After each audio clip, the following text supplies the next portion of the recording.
اللهم صل على سيدنا ومولانا محمد اللهم صل على سيدنا ومولانا محمد وعلى آله وصحبه وبارك وسلم اللهم صل على سيدنا ومولانا محمد قربان میں ان کی بخشش کے مقصد بھی زبان پر آیا نہیں قربان میں ان کی بخشش کے مقصد بھی زبان پر آیا نہیں بن مانگ دیا ہمیں اتنا دیا بن مانگ دیا ہمیں اتنا دیا دامت میں ہمارے سمایا نہیں اللہم صل علی سیدنا ومولانا محمد اللہم صل علی سیدنا ومولانا محمد قدموں میں جبھی کو رہنے دو چہرے کا تصور مشکل ہے قدموں میں جبھی کو رہنے دو چہرے کا تصور مشکل ہے جب چاند سے روشن ایڑی ہے جب چاند سے روشن ایڑی ہے تو رخسار کا عالم کیا ہوگا اللہم صل علی سیدنا ومولانا محمد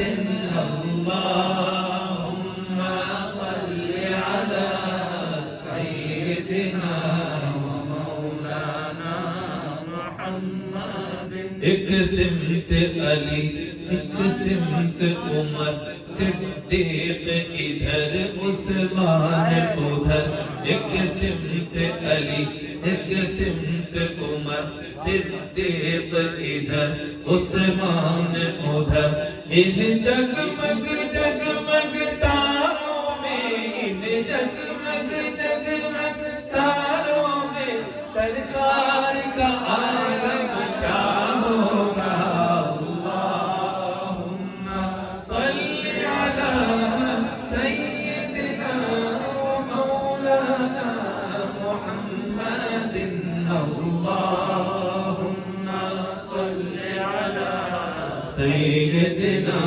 ومولانا محمد فولاد کا دل پتھر کا جگر سب پارا پارا ہوتا ہے فولاد کا دل پتھر کا جگر سب پارا پارا ہوتا ہے جب نام علی کا لیتے ہیں جب نام علی کا لیتے ہیں تو میدان ہمارا ہوتا ہے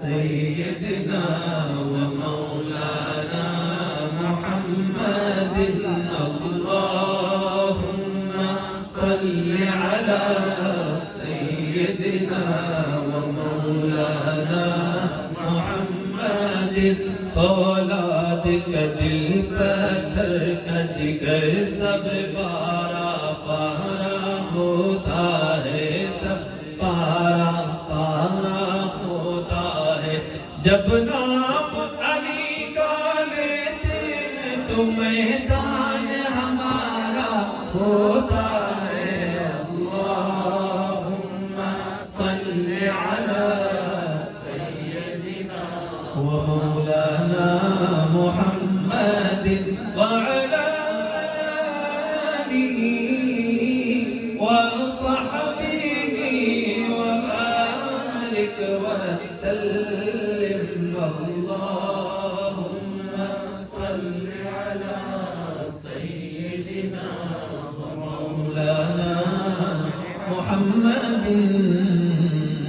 بارگاہ مولا علی میں منقبت پیشی میں ان کی سعادت حاصل کر رہا ہوں. وہ منقبت جو ابھی تک غالباً یہاں سنائی کہ نہیں مجھے یاد نہیں. وہاں اجمیر حیدرآباد سے اجمیر جا رہا تھا تو رات میں ٹرین میں سارے لوگ سو رہے تھے, میں جاگ رہا تھا. تو بس رات کلام جو تیار ہوا وہ کلام سنا رہا ہوں. ایک ہی رات کا اسی کا لکھا ہوا ایک مشہور کلام تھا, حق عرفان جو پایا تو علی یاد آیا.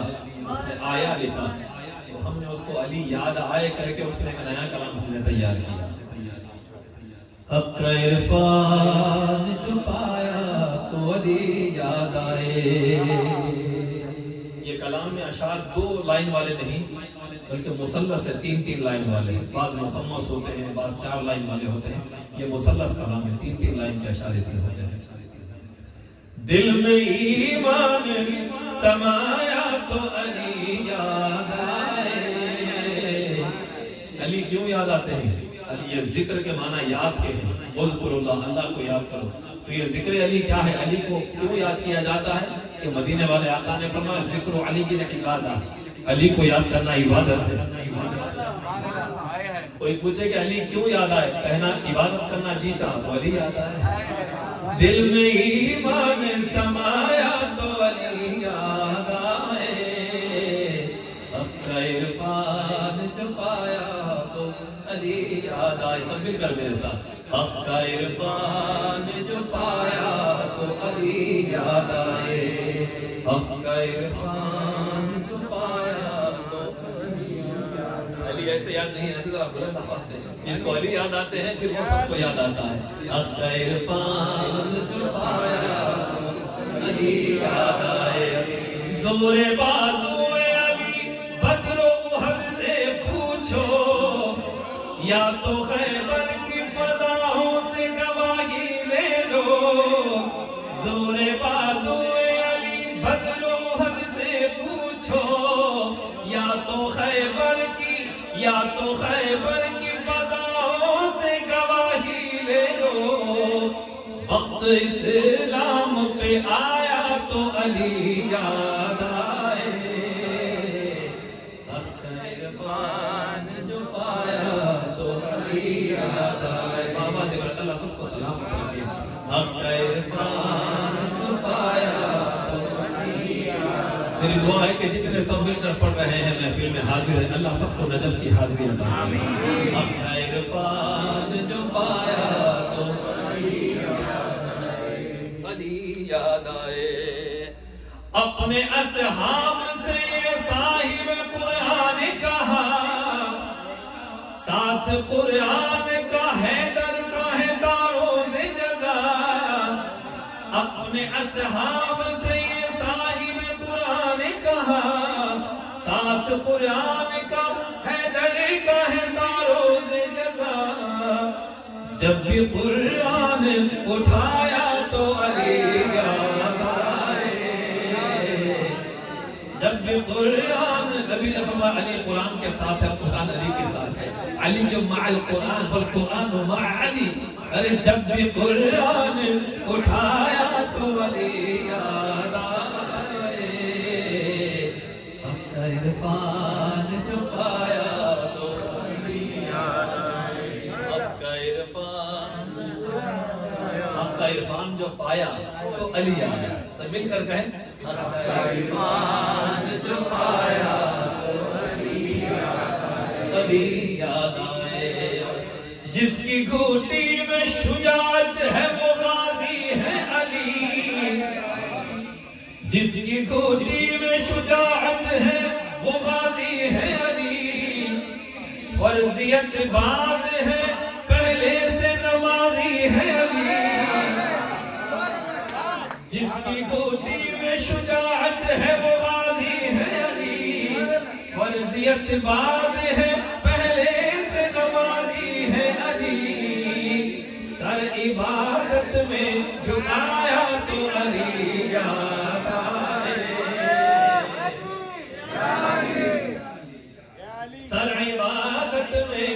جھکایا تو علی یاد آئے، حق کا عرفان جو پایا تو علی یاد آئے۔ بس ایک ایمان کی عجیب کیف اور لذت محسوس ہوتی ہے ذکر علی کے ساتھ۔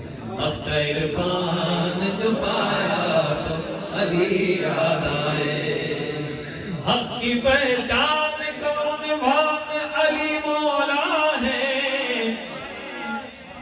ہر مسلمان کے نگہبان علی مولا ہے، حق کی پہچان کون بات علی مولا ہے، ہر مسلمان کے نگہبان علی مولا ہے، سب کو آقا نے بتایا تو علی یاد آئے، حق کا عرفان جو پایا تو علی یاد آئے، حق کا عرفان جو پایا تو علی یاد آئے۔ 3 دن نظر کے روزے رکھے تھے اہل بیت نے، اور 3 دن بھی افطار کا کھانا مسکین کو، یتیم کو، اسیر کو دے دیا تھا بھوکے رہ کر۔ یہ 3 دن کے بے مثال روزے تھے، یاد رکھیں گے۔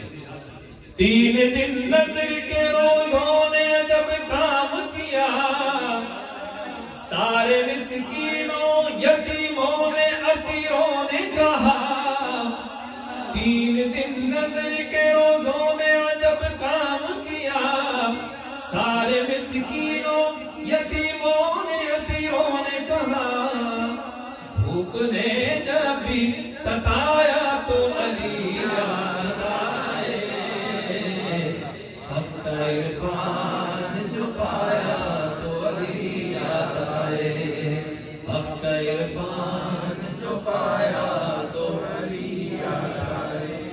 ناصبیوں کو خوارج کو بہت تڑپایا، ناصبی کہتے ہیں اہل بیت کے دشمن ہیں، خارجی رسول اللہ کے دشمن کو کہتے ہیں۔ ناصبیوں کو خوارج کو بہت تڑپایا، جنگ صفین کا ہر باب انہیں سنوایا، جنگ صفین کا ہر باب انہیں سنوایا، حیدری نعرہ لگایا تو علی یاد آئے، حق کا عرفان جو پایا تو علی یاد آئے۔ نعرے حیدری، نعرے حسین، نعرے حسن، نعرے غوث۔ لشکر شام کی کربل میں کمر ٹوٹ گئی، لشکر شام کی کربل میں کمر ٹوٹ گئی، حزب شیطان کی تقدیر تبھی پھوٹ گئی، حزب شیطان کی تقدیر تبھی پھوٹ گئی، سوتے شیروں کو جگایا تو علی یاد آئے، سوتے شیروں کو جگایا تو علی یاد آئے، حق کا عرفان جو پایا تو علی یاد آئے۔ ایک بار پھر کہیں، حق کا عرفان جو پایا تو علی یاد آئے۔ آخری بند پیش کر رہا ہوں، ملاحظہ فرمائیں کہ کتنا احسان فراموش ہے تو اے ملا، مولوی بن کے بھی مولا کی عداوت میں مرا،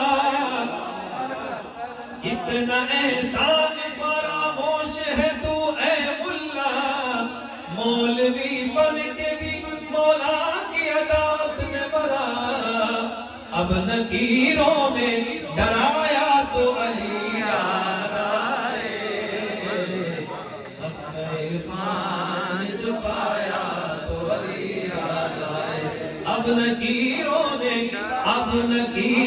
نے کتنا احسان فراموش ہے تو اے ملا، مولوی بن کے بھی مولا کی عداوت میں مرا، اب نکیروں نے ڈرایا تو علی یاد آئے، حق کا عرفان جو پایا تو علی یاد آئے۔ آسرا ایک ہے ارشد کا زمانے بھر میں، ان کے ٹکڑوں کے سوا کچھ نہیں میرے گھر میں۔ آسرا ایک ہے ارشد کا زمانے بھر میں، ان کے ٹکڑوں کے سوا کچھ نہیں میرے گھر میں۔ جب ملا پیر کا سایہ تو علی یاد آئے، حق کا عرفان جو پایا تو علی یاد آئے۔ تخلص ارشد استعمال ہے، یہاں سب ارشد بیٹھے ہیں، سب کے لیے شعر ہے۔ ہم آسرا ایک ہے ہم سب کا زمانے بھر میں، ان کے ٹکڑوں کے سوا کچھ نہیں میرے اپنے گھر میں۔ جب ملا پیر کا سایہ تو علی یاد آئے، حق کا عرفان جو پایا تو علی یاد آئے۔ دو اشعار خارگاہ غوثیت میں پیش کرنا چاہوں، سب مل کر میرے ساتھ۔ امداد کن نظرن جو غم آزاد کن، در دین و دنیا شاد کن، در دین و دنیا شاد کن، یا غوث اعظم دستگیر امداد کن، امداد کن۔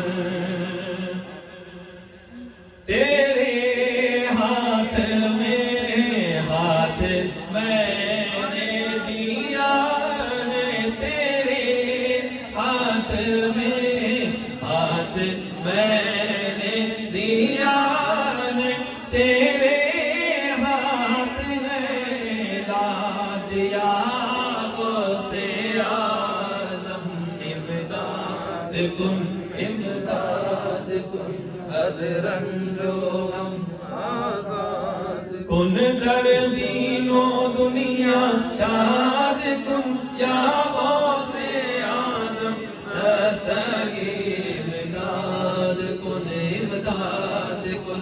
بھاور میں پھنسا ہے سفینہ ہمارا، بھاور میں پھنسا ہے سفینہ ہمارا، بچا غوث اعظم، بچا غوث اعظم، امداد کن، امداد کن، نظرن جو غم آزاد کن، در دین و دنیا شاد کن، یا غوث اعظم دستگیر امداد کن، امداد کن۔ مریدوں کو خطرہ نہیں بحر غم سے، مریدوں کو خطرہ نہیں بحر غم سے، کہ بیڑے کے ہیں ناخدا غوث اعظم، امداد کن، امداد کن، نظرن جو غم آزاد کن، در دین و دنیا شاد کن، یا غوث اعظم دستگیر امداد کن، امداد کن۔ الحمدللہ رب العالمین، والصلاة والسلام على سید الانبیاء والمرسلین، وعلى آلہ الطیبین الطاہرین، واصحابہ الاکرمین اجمعین۔ اما بعد فاعوذ باللہ من الشیطان الرجیم، بسم اللہ الرحمن الرحیم، ومن يضلل فلن تجد له وليا مرشدا، صدق اللہ العظیم۔ ان اللہ وملائکته یصلون علی النبی یا ایھا الذین آمنوا صلوا علیہ وسلموا تسلیما۔ اللهم صل على سيدنا محمد وعلى آل سيدنا ونبينا ومولانا محمد وبارك وسلم، صلى الله على النبي الأمي وآله صلى الله عليه وآله وسلم۔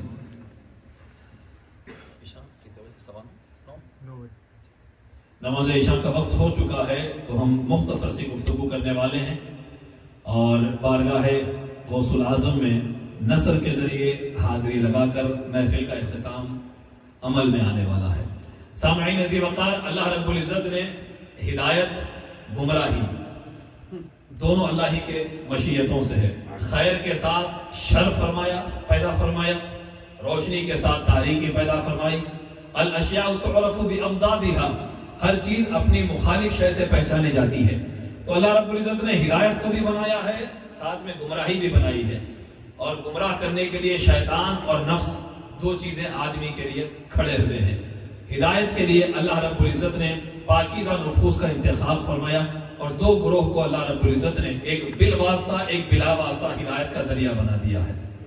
یہ بات یاد رکھیں کہ شیطان جو بارگاہ رب العزت سے مردود ہوا ہے وہ حضرت آدم کو بڑا نہ ماننے کی وجہ سے ہوا ہے. آج کا دور تکبر کا دور ہے. پچھلے 80 برس 100 برس سے امت میں ایک فتنہ پھیلایا گیا ہے. امت میں شرک و بدعت کی رٹ لگانے کے لیے باضابطہ کروڑوں اربوں روپے کی فنڈنگ کی گئی ہے. پیٹرول کا پیسہ، سونے کا پیسہ پورے اسلامی ممالک میں. ہم بے شعور ہیں، ہم کو پتہ ہی نہیں ہے ہوا کیا ہے، نہ ہمارے پاس ریسرچ ہے نہ کچھ ہے. آج سے 50 برس پہلے ماحول کچھ اور تھا، وہ کہیں کہیں ایکا دوکا دکھائی دیتے تھے. مگر یہ پیٹرول کی رقم اتنی پھیلی ہے امت میں، فنڈنگ کے ذریعے اپنا نظریہ اور اپنے عقائد امت میں اتنے پھیلا دیے ہیں کہ اب یہ عقیدہ لوگوں کو گمراہی والا لگنے لگا. اس کی کوئی اصل نظر آنے نہیں لگی. قرآن اور حدیث سے یہ عقیدہ مستنبط نظر آنے نہیں لگا. کیوں کہ یہ عقیدہ قرآن میں ہے، حدیث میں ہے. اپروچ ہونے والے ان کے سامنے دوسری روایتیں پیش کرتے ہیں. یہ بھولے بھالے لوگ نہ قرآن پڑھتے ہیں نہ حدیث پڑھتے ہیں. بات سمجھ میں آئے؟ یہ ٹرانسلیشن پڑھنے والے لوگ ہیں، اور وہ ایسی چیزوں کو ہائی لائٹ کر کے بتاتے ہیں ان کو جس سے ان کے اپنے عقیدے کی بظاہر سپورٹ ہوتی ہے، اور یہ عقیدہ رکھنے والے مشرک اور بدعتی ان کو نظر آتے ہیں. تو پچھلے 80 برس 100 برس سے امت میں مسلسل کام کیا گیا ہے، اور عالم اسلام کے بڑے طبقے کو اس سے متاثر کیا گیا. لیکن الحمدللہ آج بھی ان آرگنائز طریقے سے وہ لوگ آرگنائز ہیں، ان کو باضابطہ تنخواہیں دی جاتی ہے، ان کے اماموں کو، ان کی مسجدوں کو فنڈنگ کی جاتی ہے حکومتی سطح پر. اور یہ عقیدہ رکھنے والے، سنیت کا عقیدہ، نسبتوں کا عقیدہ، طریقت کا عقیدہ، اولیاء اللہ سے فیضان اور نسبت کا عقیدہ، یہ رکھنے والے امت میں میجورٹی ان کی ہے. لیکن یہ آرگنائز نہیں ہے، ان کا باضابطہ کوئی سینٹر نہیں ہے، ان کا کوئی اپنا چینل نہیں ہے. بٹے ہوئے ہیں، ٹکڑے ٹکڑوں میں ہیں. لیکن بڑا طبقہ آج بھی امت میں مقلدین کا ہے، اہل طریق کا ہے، اولیاء اللہ سے نسبت رکھنے والے، میلاد منانے والوں کا. آج بھی عالم اسلام میں 80% طبقہ ان حضرات کا آپ کو نظر آئے گا. تو سامعین عزیز وقار، ابلیس کیسے گمراہ ہوا میں آپ کو بنیاد بتاتا ہوں، اب پھر کس کو صحیح مانے کس کو غلط مانے. تو آپ کو اس کے لیے ایک بات ہمیشہ ذہن نشین رکھیں، علم سے ہدایت نہیں ملتی. شیطان سے بڑا عالم کوئی نہیں ہے. بات سمجھ لیں آپ، کوئی کتنا بڑا علامہ ہو، کتنی اچھی تقریر کرتا ہو، کتنی 100 کتابیں وہ لکھ لے، ہم اس کو ہدایت پر مانتے ہیں ایک شرط پر، وہ یہ کہ اس کی نسبت کس کے ساتھ ہے، اس کے ایمان کا چینل کیا ہے، اس کو ہم دیکھیں گے. تو آپ نے شیطان کو دیکھا، وہ دھتکارا کیوں گیا، فرشتے مقرب کیوں بنے. اللہ نے کسی کو بڑا بنا دیا تھا، کسی کو فضیلت دے دی، کسی کو مکرم بنا دیا. فرمایا اب اس کے سامنے جھکو. لوگ کہتے ہیں میں صرف اللہ کے سامنے جھکتا ہوں. اللہ کے سامنے کسی کے سامنے جھکنا شرک ہے. اللہ کے پاس اللہ نے سب فرشتوں کو آدم کے سامنے جھکایا ہے. اللہ جب کسی کو بڑا بناتا ہے تو اس کے سامنے جھکاتا ہے. یہی شیطان نے کیا کہا، تیرے کو سجدہ کرتا ہوں، تیرے سوا کسی کو نہیں کرتا ہوں. شیطان کے انکار میں یہی تو بات تھی، صرف تیرے سامنے جھکوں گا، تیرے سوا کسی کے سامنے نہیں جھکوں گا. جملہ اچھا تھا، نیت تکبر کی تھی. جملہ اچھا بھی اگر تکبر سے بولا جائے، اللہ علم دیکھتا ہے نہ عبادت دیکھتا ہے. فرماتا ہے فخرج، نکل، نہ تیرا علم چاہیے نہ تیری عبادت، فخرج منہا، یہاں سے نکل. اللہ کی بارگاہ سے دھتکار دیا گیا. کیوں کہ اللہ نے جس کے سامنے جھکنے کا حکم دیا تھا وہاں جھکا نہیں. پھر جھکنا بھی کون سا جھکنا، انحناء تھا، قدم بوسی تھی نہیں. اسجدوا لآدم، آدم کے لیے سجدہ کرو. قرآن پڑھ رہا ہوں بھائی، ضعیف حدیث نہیں ہے. وَإِذْ قُلْنَا لِلْمَلَائِكَةِ اسْجُدُوا لِآدَمَ، ہم نے فرشتوں سے کہا آدم کو سجدہ کرو. تو سامعین پتا چلا کہ اللہ جسے چاہتا ہے عزتیں دینے پر آ جائے اس کو سجدہ بھی کروا دیتا ہے. فرشتوں نے حضرت آدم کو سجدہ کیا. اب وہ ابلیس جس نے حضرت آدم کو بڑا نہیں مانا دھتکار دیا گیا۔ تو اب یہیں سے عقیدہ ملا، اللہ جس کو بڑا بناتا ہے کوئی اس کے سامنے نہ جھکے، اس کی برتری، اس کی بزرگی، اس کی فضیلت کو تسلیم نہ کرے، کتنا ہی بڑا متقی ہو، کتنا ہی تہجد پڑھنے والا ہو، دھتکار دیا جاتا ہے۔ یہ بات یاد رکھے ہمیشہ۔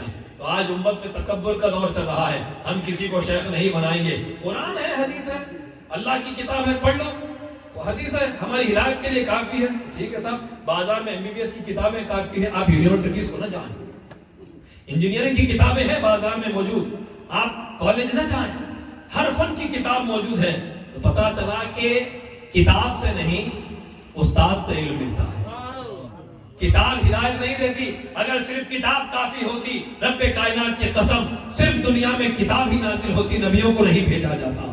وہ معلم کتاب بن کر آئے ہیں، وہ تزکیہ فرماتے ہیں، وہ علم و حکمت سکھاتے ہیں۔ کتاب سکھانے کے لیے نبی آئے، مصطفیٰ نے کتاب سکھائی، جنہوں نے سیکھا صحابی بنے۔ نبی نے علی کو چھوڑا، جنہوں نے علی سے کتاب سیکھی وہ حسن بصری بنے، وہ تابعین بنے۔ سامعین، حسن بصری، حبیب اعجمی، سری سقطی، امام حسن، امام حسین، امام زین العابدین، یہ ایک چینل چلا، ایک کے ہاتھ میں ایک کا ہاتھ، ایک کے ہاتھ میں ایک کا ہاتھ، ایک کے ہاتھ میں ایک کا ہاتھ، ایک سلسلے کی چین بنی۔ رسول پاک سے لے کر آج کے دور کے قادری تک شجرہ اٹھا کر دیکھو، آج کا قادری سے لے کر شیخ عبدالقادر، شیخ عبدالقادر سے لے کر رسول کائنات تک آپ کو چین متصل ملے گی، کہیں بھی بیچ میں جھول نہیں ہوگا، کٹ نہیں ہوگی۔ تو آپ جو قرآن پڑھ رہے ہیں، قادریوں، چشتیوں، نقشبندیوں، سہروردیوں، ان کا جو عقیدہ ہے، ان کے شیخ نے نبی تک سیکھنے والوں سے جو ان کی سند جاتی ہے، وہاں تک ایک ہدایت ملتی ہے۔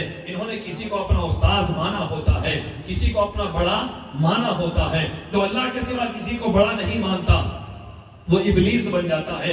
اور اللہ نے جس کو بڑا بنایا ہے، جس کو اللہ نے مربی بنایا اور جس کو مرشد بنایا ہے، اگر اس کو کوئی تسلیم نہ کرے تو قرآن کہتا ہے وَمَن يُضْلِلْ فَلَن تَجِدَ لَهُ وَلِيًّا مُرْشِدًا۔ اللہ جس کو گمراہ کرتا ہے، سورہ کہف پڑھ لیں آپ، وَمَن يُضْلِلْ، اور وہ جس کو گمراہ کرتا ہے، فَلَن تَجِدَ لَهُ، تو اس کا نہیں پائے گا اس کے لیے کوئی ولیًّا، نہ اس کا کوئی ولی تو پائے گا، مرشدہ، نہ اس کا کوئی مرشد تو پائے گا۔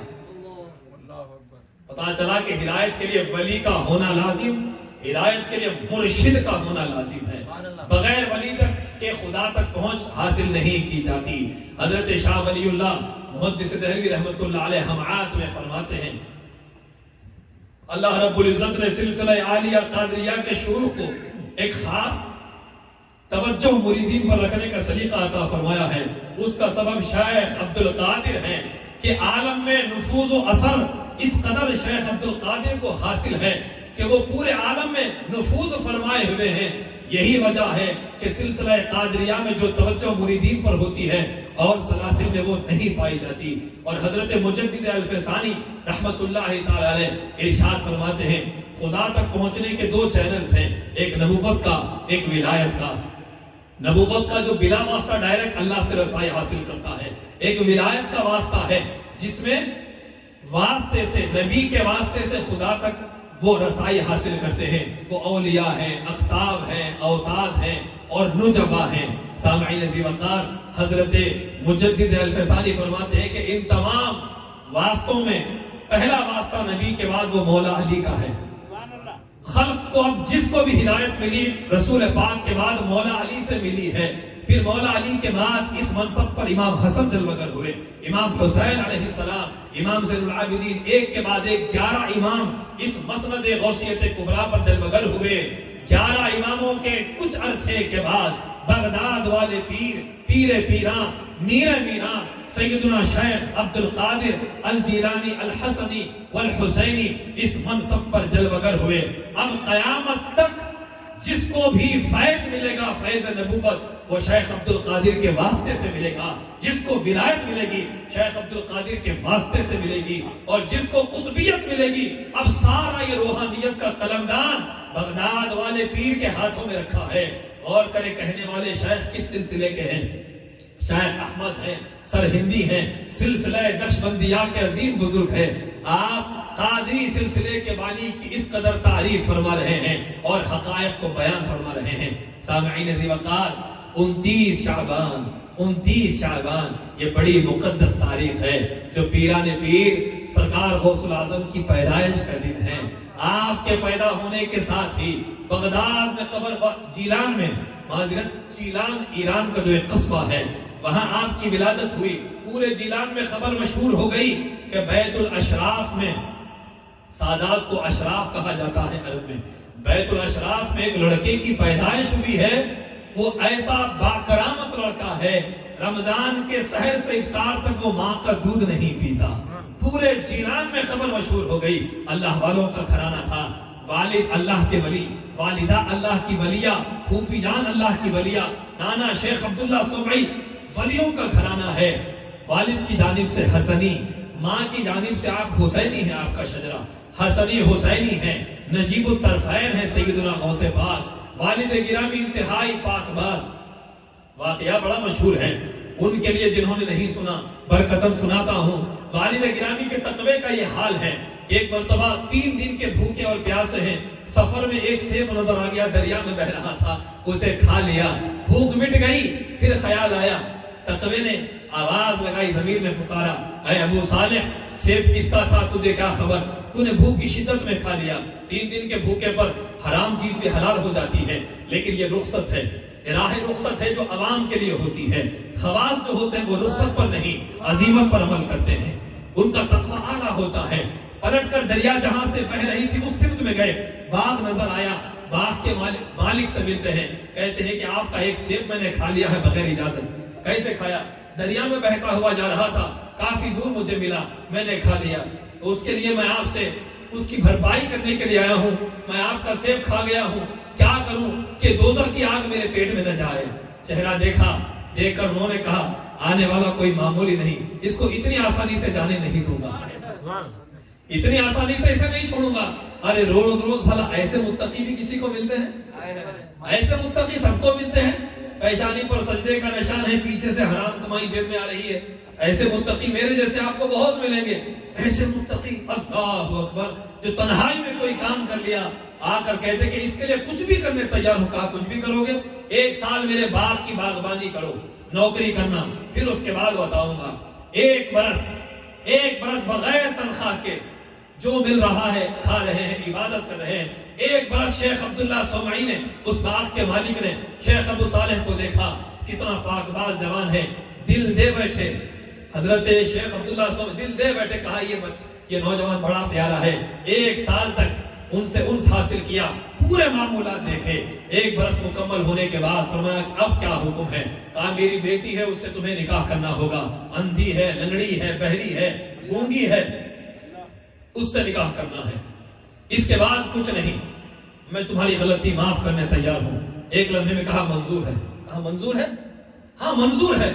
اللہ اکبر، آخرت کے عذاب سے بچنے کے لیے اتنی بڑی قیمت دینا بچوں کا کھیل نہیں سامعین، یہ اللہ والوں کی ہی منزل ہوتی ہے۔ فرمایا نکاح قبول ہے، نکاح طے ہو گیا، شادی ہو گئی، حجرہ عروسی میں جاتے ہیں، سلام کرتے ہیں تو جواب آتا ہے، اور مسند پر دیکھا تو ایک بڑی نورانی شکل والی خاتون بیٹھی ہوئی ہے جس کے اعضاء صحیح و سلامت ہیں۔ باہر آ کر کہتے ہیں کہ حضرت یہ تو کوئی اور خاتون ہے، آپ کی بیٹی نظر نہیں آتی، یہ تو بڑی صحیح و سلامت ہے۔ شیخ عبداللہ نے فرمایا کہ ہاں یہی میری بیٹی ہے۔ اندھی اس لیے کہا کہ اللہ کے حکم کے خلاف کوئی چیز اس نے دیکھی نہیں ہے، بہری اس لیے کہا کہ اس نے اللہ کے حکم کے خلاف کسی کی غیبت برائی کی کوئی گندی بات نہیں سنی، گونگی اس لیے کہا میری بیٹی نے کبھی بڑا بول نہیں بولا، جھوٹ نہیں بولا، یہ تقوی کی بڑی پیکر ہے، تقوی کا بڑی پاک باز میری بیٹی ہے۔ بیٹا جب میں نے تجھے دیکھا، بھلا 1 سیب کے بدلے 1 سال کسی کو باغبانی کرنے پر مجبور کروں، میں ایسا ظالم نہیں، بس تجھے دیکھا، دل نے کہا کچھ بھی ہو تجھے جانے نہ دیا جائے اور میری نسل کو میں تجھ سے وابستہ کر دوں۔ آپ نے نکاح فرمایا۔ سامعین، جب ایسے روحانی ہستیوں کا ملاپ ہوتا ہے، اولاد عبد القادر پیدا ہوتی ہے۔ ایسے اللہ والے جب ملتے ہیں تو اولاد غوث العظم دستگیر جیسی پیدا ہوتی ہے۔ ماں کے پیٹ سے کرامتوں کا ظہور، پیدا ہوتے ہی کرامتوں کا ظہور۔ اللہ اللہ، بچپن میں والد کا سایہ سر سے اٹھ جاتا ہے۔ امی جان تربیت فرماتی ہیں، جو کچھ تحصیل علم کیا، تھوڑا کچھ سن بلوغ کو پہنچتے ہیں، امی جان سے اجازت چاہتے ہیں۔ بچپن شریف میں آپ جب کھیلنے کے لیے نکلتے، آواز آتی ہے عبد القادر ہم نے تمہیں اس لیے پیدا نہیں کیا۔ اور یہ بات میں کہہ دوں، یہ جو آج کا خطاب ہو رہا ہے، دلیل، حوالے، صحیح غلط، یہ ان کے لیے نہیں ہو رہا، مجھے معاف کیجیے۔ آج صرف اہل یقین اور اہل نسبت کا خطاب ہے۔ حوالے فرصت سے میں آپ کو دوں گا اگر جس کو چاہیے۔ ایک ایک چیز اتھینٹک سنا رہا ہوں آپ کو، کتابیں بھری پڑی ہے، غوث پاک کی نالین کے صدقے بچپن سے اب تک پڑھتا آیا ہوں، پڑھاتا ہوا آیا ہوں۔ جو پڑھنے آنا چاہے میرے پاس فرصت سے آ جائے۔ آج بات غوث پاک کی ہو رہی ہے، دل کھول کے کروں گا، حوالے بڑے ہیں ہمارے پاس۔ سامعین عزیز وقار، بچپن شریف میں آواز آتی عبد القادر آپ اس لیے پیدا نہیں کیے گئے، آپ اس لیے پیدا نہیں کیے گئے۔ آپ نے فرمایا کہ ایک مرتبہ میں عرفے کا دن تھا، بیل کی دم پکڑ کر پیچھے بھاگ رہا تھا، بیل نے مڑ کر کہا عبد القادر آپ اس لیے نہیں آئے ہو دنیا میں۔ فرمایا میں پلٹ کر گھر گیا، مکان کی چھت پر چڑھا تو میدان عرفات کے حاجی مجھے نظر آنے لگے۔ نیچے آ کر امی جان سے اجازت چاہیے کہ مجھے بغداد جانے دیں، میں علم حاصل کرنا چاہتا ہوں۔ بغداد کا رخ آپ نے کیا۔ امی جان نے 40 دینار جو والد چھوڑ کر گئے تھے، 80 دینار، ایک حصہ آپ کا، ایک آپ کے بھائی کا تھا، آپ کا ترکہ جو تھا باقی آپ کے والد کا، آپ کو دے کر فرمایا بیٹے عبد القادر ایک نصیحت میری یاد رکھنا بیٹے، زندگی میں جھوٹ نہ بولنا، بس زندگی میں جھوٹ کو قریب آنے نہ دینا۔ اللہ اکبر۔ صدق جنت تک پہنچا دیتا ہے، سچائی آدمی کو جنت تک، سیدھا ایک ہی راستہ ہے، کچھ ہو جائے زندگی میں جھوٹ نہیں بولنا۔ تو آپ نے راستے میں واقعہ مشہور ہے، ڈاکوؤں نے حملہ کیا، قافلے کو لوٹا، اور آپ سے پتا چلا کہ آپ کے پاس دینار رکھے ہوئے ہیں۔ آپ کی صداقت کو دیکھ کر ڈاکوؤں نے توبہ کر لی۔ یہ پہلا قافلہ تھا جس نے آپ کے ہاتھ پر توبہ کی۔ ان ڈاکوؤں کے سردار کا نام محمد الالفی ہے، وہ جو سردار تھے ڈاکوؤں کے، انہوں نے توبہ کی۔ پیچھے کے سارے ڈاکو بولے بڑا چالاک ہے، لوٹنا تھا تو ہمیں ساتھ رکھتا تھا، توبہ اکیلا کر رہا ہے، ہم بھی تیرے ساتھ توبہ کرتے ہیں۔ سب نے توبہ کر دی تو سارے کے سارے ڈاکو اللہ کے ولی بن گئے۔ اور جو وہ تھے ڈاکوؤں کے سردار محمد الالفی، ان کا بغداد میں آج بھی مزار اور ان کی بارگاہ مشہور ہے۔ وہ شیخ محمد الالفی کا روضہ مشہور ہے، لوگ آج وہاں جا کر دعا کرتے ہیں، اللہ قبول فرماتا ہے۔ یہ ہے پیران پیر شیخ عبد القادر کا فیضان۔ 9 عمری میں پروفیشنل ڈاکوؤں کو توبہ کروا رہے ہیں اور ان کو ولایت عطا کروا رہے ہیں۔ سامعین ذی وقار، بغداد والے پیر حصول علم کے لیے مدرسہ جا رہے ہیں۔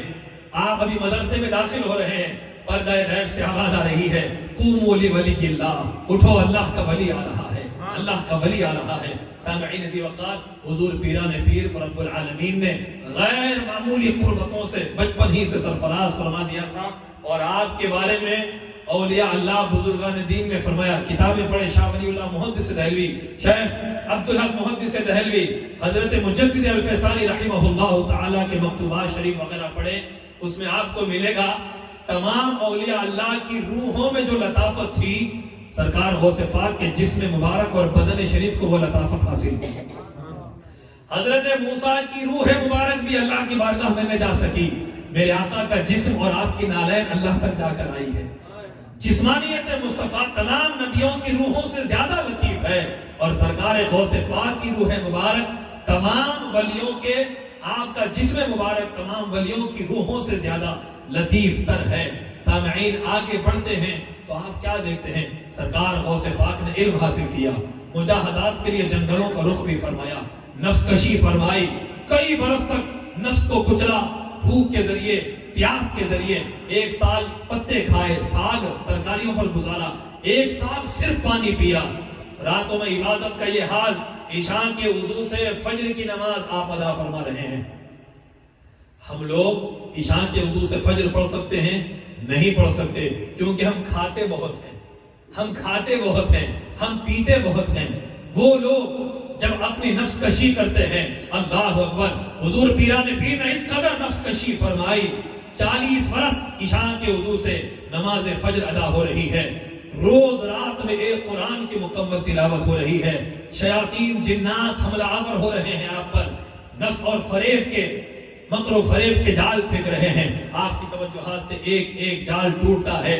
جب یہ مجاہدات کا پروسیس مکمل ہوا، ایک ایسی گھڑی آئی کہ آپ کو بارگاہ رسالت سے حکم ہوا، اے عبد القادر اب آؤ خلق کی جانب لوگوں کو اللہ سے ملاؤ، آؤ لوگوں کو اللہ سے ملاؤ۔ آپ جاتے ہیں منبر پر کھڑے ہوتے ہیں، 70,000 کا مجمع سامنے آ جاتا ہے۔ پیران پیر خطبہ ارشاد فرمانا چاہتے، لیکن ایک عجیب سی کیفیت طاری ہو جاتی ہے، بے چینی سی کیفیت طاری ہو جاتی ہے۔ غنوت کی طاری ہوتے ہی جد امجد مولا علی نظر آتے ہیں۔ یہ عالم کشف میں مولا علی ان کو تشریف لا کر فرماتے، بیٹے عبد القادر واز کیوں نہیں کرتے؟ فرمایا کہ میں عجمی ہوں، یہ لوگ عربی ہیں، یہ لوگ میرے خطاب سے کیسے متاثر ہوں گے؟ مولا علی نے فرمایا، بیٹے عبد القادر منہ کھولو۔ پہلے رسول پاک نے 7 مرتبہ لعاب دہن عطا فرمایا تھا، مولا علی نے 6 مرتبہ لعاب مبارک غوث پاک کے دہن شریف میں ڈالا۔ غوث پاک پوچھتے ہیں، دادا جان، نانا جان نے 7 مرتبہ لعاب عطا فرمایا، آپ نے 6 مرتبہ کیوں عطا فرمایا؟ مولا علی فرماتے ہیں کہ یہ نبی کے ادب میں نے 6 مرتبہ ڈالا ہے۔ اس کے بعد سرکار غوثیت مآب خطاب فرماتے ہیں، اللہ اکبر، عوام نہیں، ان پڑھ لوگ نہیں، وقت کے قطب، ولی، محدثین، مفسرین، فقہاء، متکلمین، 400 علماء آپ کے خطاب کو قلم بند کرتے تھے اور اپنے اپنے علم کے کئی ابواب کھولتے جاتے تھے۔ 400 علماء، کوئی آج علم کا موازنہ کتابوں سے نہ کرے۔ پھر پیران پیر کی اتنی کتابیں کہاں ہیں؟ اللہ کی بھی ایک ہی کتاب ہے آج، اس ایک کتاب سے کروڑوں کتابیں چھپتی ہیں، اسی سے علم کے ابواب کھلا کرتے ہیں۔ سرکار غوث پاک کے خطابات سے 400 علماء قلم بند کرتے اور اپنے اپنے علوم کے ابواب کھولا کرتے۔ آپ کی کیفیت واعظ تو ایسی ہوتی صاحب، اللہ اکبر، روزانہ غیر مسلمین توبہ کر کے اسلام قبول کرتے، ہزارہ قطاع طریق توبہ کرتے، متقی اور ولی بن جاتے۔ اور کچھ تو وہ ہوتے جو فراق ہجر حق میں اپنے دامنوں کو چاک کرتے، گریباں چاک کرتے، بے ہوش ہو جاتے، اور کبھی کبھی تو جنازے اٹھتے ہوئے نظر آتے تھے۔ یہ فلسفہ، یہ کوئی افسانہ نہیں، حقیقتیں اٹھا کر پڑھ لیا۔ کتابیں تاج بہجت الاسرار پڑھیں، قلائد الجواہر پڑھیں۔ اور ایک بڑا حوالہ آپ کو دے رہا ہوں، پیران پیر پر کوئی کتاب پڑھنا ہے، حدیث کا دور چل رہا ہے آج کل، بڑی حدیثوں کے ذریعے بحث ہو رہی ہے۔ شیخ ابن حجر اسقلانی رحمۃ اللہ علیہ، جنہوں نے فتح الباری بخاری کی شرح کی ہے، 700-800 برس پہلے کے شارح حدیث ہیں۔ ابن حجر اسقلانی کی کتاب دقت الناظر فی ترجمۃ شیخ عبد القادر پڑھ لیں۔ محدث علامہ ابن تیمیہ، آج سارے سلفی علماء جن کو اپنا امام مانتے ہیں، انہوں نے جو کتابیں لکھی ہیں اس میں پیران پیر کا جو تذکرہ کیا ہے، کس انداز میں کیا، کہا قطب العارفین الشیخ عبد القادر، تمام عارفین کے قطب، سرکردہ تاج العارفین شیخ عبد القادر، سرکار غوثیت مآب کی ولایت اور قطبیت کوئی کسی مسلک کا ہو، کسی مکتب فکر کا ہو، سرکار غوثیت مآب کی ولایت کا یہ حال ہے کہ کوئی کلمہ بھی پڑھے اور آپ کی ولایت کا انکار کرے، یہ ممکن ہی نہیں ہے۔ اور اولیاء کی ولایتوں کا انکار ممکن ہے، لیکن پیران پیر کی ولایت عالم اسلام میں مسلم ہے۔ ہر مکتب فکر آپ کو اللہ کا ولی مانتا ہے۔ ایک دو باتیں عرض کر کے گفتگو ختم کروں۔ آپ کے خطابات کی جو چاشنی ہوا کرتی، جو سننے والے آتے تھے، ان میں انسانوں کے ساتھ ساتھ جنات بھی آیا کرتے تھے۔ حضرت خضر علیہ السلام ایک بار ہوا میں اڑتے ہوئے جا رہے تھے۔ جناب خضر جو نقیب الاولیاء ہیں، حضرت موسیٰ کے ساتھ بھی ان کا تذکرہ قرآن میں ملتا ہے، آج تک بھی جناب خضر باحیات ہیں۔ اولیاء اللہ کی ان سے میٹنگ ہوا کرتی ہے، کسی کی ہر منڈے کو ہوتی ہے، کسی کی ویکلی، کسی کی منتھلی، اولیاء اللہ سے ملاقاتیں ہوتی ہے۔ ان کی خاص ڈیوٹی ہے خضر علیہ السلام کی۔ وہ ہوا میں اڑتے ہوئے جا رہے تھے۔ سرکار غوثیت مآب خطاب فرماتے فرماتے ہوا میں کچھ پرواز کیے، ہوا میں اڑ کر فرمایا، قف یا اسرائیلی اسمع کلام محمدی، اے بنی اسرائیل والے رک، محمد والے کی بات سنتا ہوا جا۔ جب خطاب ختم ہوا تو لوگوں نے پوچھا، یا شیخ آپ نے کس سے خطاب کیا؟ فرمایا کہ جناب خضر جا رہے تھے میری محفل واس کو چھوڑ کر، میں نے ان کو اپنی محفل میں ادب سے بٹھا دیا۔ جناب غوثیت رضی اللہ تعالی عنہ، عالم میں وہ نفوذ و اثر کہ جنات بھی ایک لمحے میں آپ کی محفل آواز میں حاضر ہو جاتے۔ پیران پیر نے فرمایا کہ کوئی ولی ایسا نہیں اپنی میری محفل میں میرے واز کو سننے کے لیے نہ آتا ہو، زندہ اپنے جسموں کے ساتھ آتے ہیں، اور جو مرحومین ہیں اپنی قبروں میں ہیں قبروں والے اولیاء اللہ اپنی قبروں سے اٹھ کر میرا خطاب سننے کے لیے آتے ہیں۔ اس دور میں ایک بزرگ نے جن کو حاضر کرنے کا وظیفہ پڑھا، بہت دیر تک وظیفہ پڑھے، ریسپانس نہیں ملا، کچھ دیر کے بعد آیا، حضرت مجھے کیا بات، عامل صاحب تھے کوئی، پڑھ رہے تھے، اتنی دیر سے کیوں آئے؟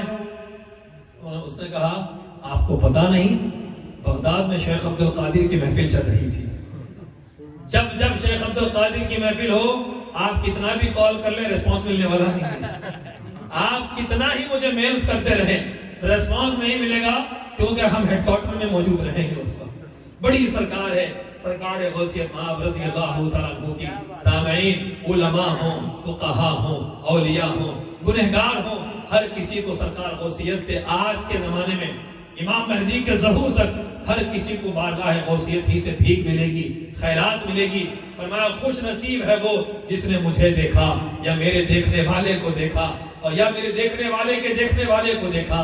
فرمایا کہ جس نے دل سے مجھے شیخ مانا وہ میرا مرید ہے، یعنی آپ سے ایک نسبت اسے ہے، اس کو آپ کا فیض ملے گا، فیض نسبت اس کو حاصل ہوتا ہے جو دل سے آپ کو شیخ مان لیتا ہے۔ آپ نے فرمایا جنوں کے بھی پیر ہوتے ہیں، فرشتوں میں بھی پیر ہوتے ہیں، انسانوں میں بھی پیر ہوتے ہیں، میں سارے پیروں کا پیر ہوں، میں سارے پیروں کا پیر ہوں۔ اے اوتاد، اے اختاب، اے ابدال، آؤ اے نوجوانوں میری بارگاہ میں آؤ، یہاں خلعتیں تقسیم ہوتی ہیں، لیتے ہوئے جاؤ، یہاں خلعتیں ملتی ہیں۔ اللہ کیا کیا واقعہ سناؤں، سرکار پیران پیر کی نسبت جس کو حاصل ہے وہ بڑے کمال والا ہے، جس کو پیران پیر سے نسبت حاصل نہیں ہے وہ اصلی فیضان سے محروم ہے، وہ فیض سے محروم ہے۔ سامعین، آج کی محفل کو ہم نے سجایا سرکار غوث پاک کے ذکر مبارک سے برکت کے حصول کے لیے۔ بڑی دیر ہو گئی، میں اجازت چاہتا ہوں اللہ کی بارگاہ میں اس دعا کے ساتھ، قادری رکھ قادری کر قادریوں میں اٹھا، قادری رکھ قادری کر قادریوں میں اٹھا، قدر عبد قادر قدرت نما کے واسطے ادنا غلام ہوں میں شہ دستگیر کا، حیاستان پیر پہ تکیہ فقیر کا، دنیا کے کاروبار سے مطلب نہیں لائق، دنیا کے کاروبار سے مطلب نہیں لائق، اب قادری چمن میں ہے بستر فقیر کا، اب قادری چمن